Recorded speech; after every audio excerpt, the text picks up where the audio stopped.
coup de franchise et de lucidité. Bonjour Emmanuel. Bonjour François. Ça va, merci d'être là. Quand il s'agit de parler de son EVB, il n'est pas du genre à rechigner. Toujours courtois et disponible, Emmanuel Fouché. Une séquence de 30 minutes, chrono en main, où il n'élude aucune question. Alors on est ravis que vous ayez retrouvé le sourire parce que c'est vrai que vos matchs de préparation ont été assez calamiteux.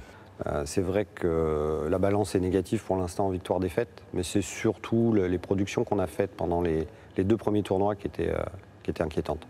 On a retrouvé une forme de flamme et ça va beaucoup mieux. Pourtant vous avez fait ce qu'il faut avec un recrutement de qualité, avec des joueuses avec une bonne mentalité. C'est si compliqué que ça de monter une équipe compétitive, c'est disons un peu la loterie. C'est là que je vois que je suis encore un jeune entraîneur, c'est-à-dire que dans la constitution d'une équipe, pas de problème, j'ai maintenant assez de repères. Le groupe qu'on a construit cette année est en effet le plus performant qu'on ait eu. Seul souci, c'est que j'ai été impatient, je n'ai pas mesuré la difficulté de la tâche d'intégrer cette nouvelle joueuse. C'est un petit peu l'auberge espagnole cette année, le VB avec 6 nationalités différentes.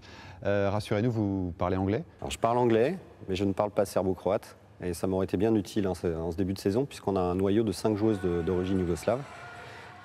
C'est l'auberge espagnole, oui, mais c'est une constante dans le volet féminin de haut niveau, et puis je crois dans le sport collectif de haut niveau tout court.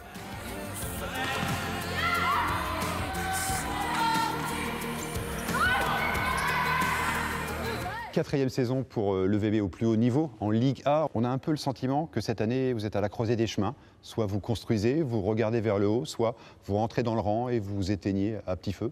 C'est un peu ça? Clairement, dans notre projet, on est sur la première partie. Clairement. On construit, on regarde vers le haut. La saison dernière n'a pas été un coup d'arrêt, mais a été une réelle mise en difficulté pour le club.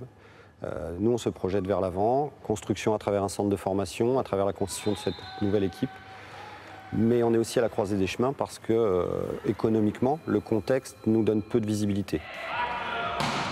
On ne vous sent pas forcément très soutenu par les collectivités. Vous n'avez pas de salle fixe. On a l'impression que vous êtes dans l'ombre du basketball. C'est le poids de l'histoire. 31 saisons en Ligue professionnelle. On a donc un grand frère devant nous, le basket. Tu es le père, c'est ça, on n'est pas dans une rivalité sportive au sens pur. On n'est pas envieux. On a juste envie de porter les couleurs de notre ville au moins à la même hauteur qu'eux, avec les mêmes moyens, sachant que hiérarchiquement parlant, on est déjà un cran au-dessus. Emmanuel Fouché, quelle serait pour vous une saison réussie? Une saison réussie, ça serait sportivement de retrouver l'Europe, si possible par la grande porte, c'est-à-dire en participant au play-off A4. Ça serait aussi d'arriver à tirer la quintessence du groupe que j'ai, qui est cette année, je pense, vraiment d'une très grande qualité individuelle. Voilà, c'est tous ces éléments-là. S'il en manque un, ça sera gênant. Il y aura un goût d'inachevé.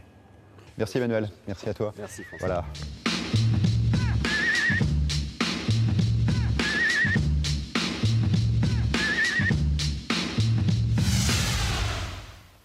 MDMSA, 5 lettres pour désigner le club de badminton de Maroc.